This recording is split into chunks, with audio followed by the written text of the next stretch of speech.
My name is Shaman Walker. I'm just turned 30 today. I have 4 kids. I moved from Iowa due to domestic abuse. I moved here with my 4 kids to stay with my mom, but things didn't work out there.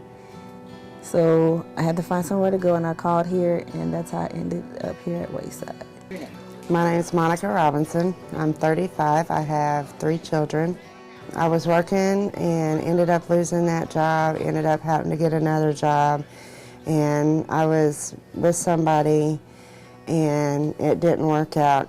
He kicked me out in the dead of winter, didn't have nowhere to go, and now I'm here. Been here since February 12th. We moved here from Michigan. I lost my home to foreclosure, and so we were, I was really wanting to get out of Michigan. It was just bad. So it was like, I just want to get out and find something different for myself and my children. So we moved to Wayside February 2nd, and we've been here ever since. Well, I had my own place, I had a car, and I was actually living off Social Security money because I had my daughter when I was 17 years old. I'm 19 now. Yeah, I was going to TAP, actually. It's a program for teenage parents.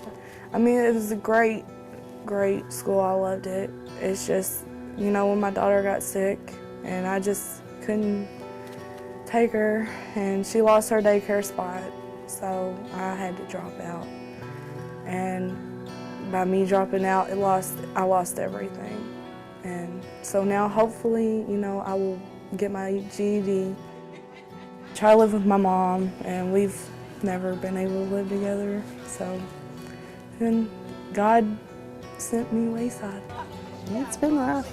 It's been real rough. It's hard on my kids. It's hard on me. Not being able to cook what my kids want to cook, not being able to, just doing family things, not being able to sit down and have, quality times doing their homework, just different things. Much harder for my oldest son. He's been having more behavioral problems than he was. Acting out in class, doing what he want to do, don't want to listen, don't want to do his work. He ADHD too, so it's just a whole bunch together that makes him he don't deal well with a lot of stress. What I've noticed is with my youngest son, when we go somewhere, a lot of times he's like, I don't want to go back. And, I don't want to go back to that prison because they feel so confined.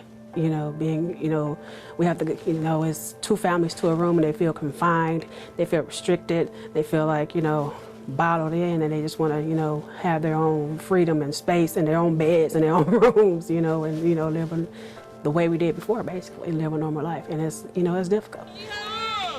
It's just, situation gets hard because, once your kids see that you're stressed, I think they become stressed. Even if they are small, I think that they know. And I mean, living here for 9 months, it gets really hard just because you lose hope that you're ever gonna get a place. When people look at homeless, they think of negative. I mean, but everybody in a homeless shelter isn't a negative person.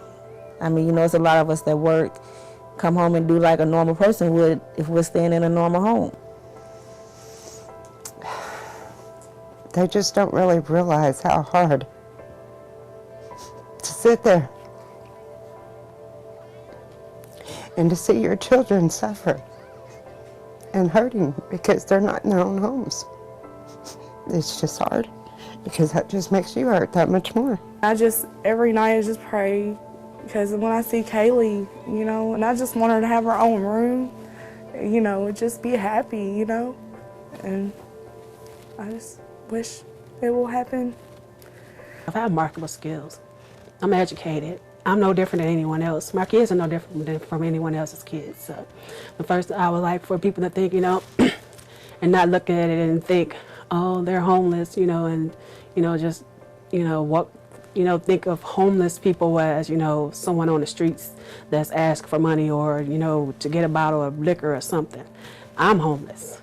I'm the face of homelessness in America. I'm homeless. My children. Me and my children. think about my kids. Yay. What are you doing? What are you doing? I had a drug and alcohol problem, and then in 2006 I went into the women's healing place, and my children were left with my husband and my mother-in-law, and I have a lot of guilt from my past, like leaving them and going to recovery and being away from them for like 2 years. I have a lot of guilt. This was actually like a gift for me. They got a place that they can come to, like, and here they got their own little room, you know, so if Sky and Gaten and fights, they can go to the room, and I think it helps them to be stable and have food, know that they got food, they got a place to go. Yeah, it just makes them secure, like, you know, they don't have to move from here to there, so I think it helps out a lot. I'm still not all the way stable, but I'm working towards it. But just knowing we got a place to live, and it's just learning how to do chores again, you know, like it's a responsibility, you know. I want to live here, so I got to take care of it. And it's just an awesome opportunity for me, you know. And it just makes me feel better about myself, like when I look, oh, I stay here, you know, yay, my kids are with me, you know, it's just awesome to me. I'm a cashier, and you don't get paid very much for doing that. I just wish that there was more housing, more funding. You know, the homelessness is just getting, there's more and more homelessness every day. And it's because of people like me. You can't afford to pay for these high-priced places.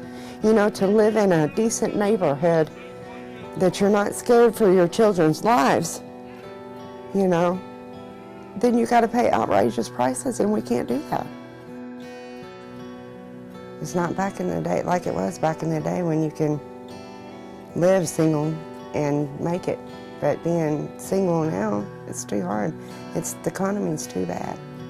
I mean, just think about if it was you sitting here in this chair telling the story I was telling you. I mean, you just gotta twist the story around and just think if it was you and your kids.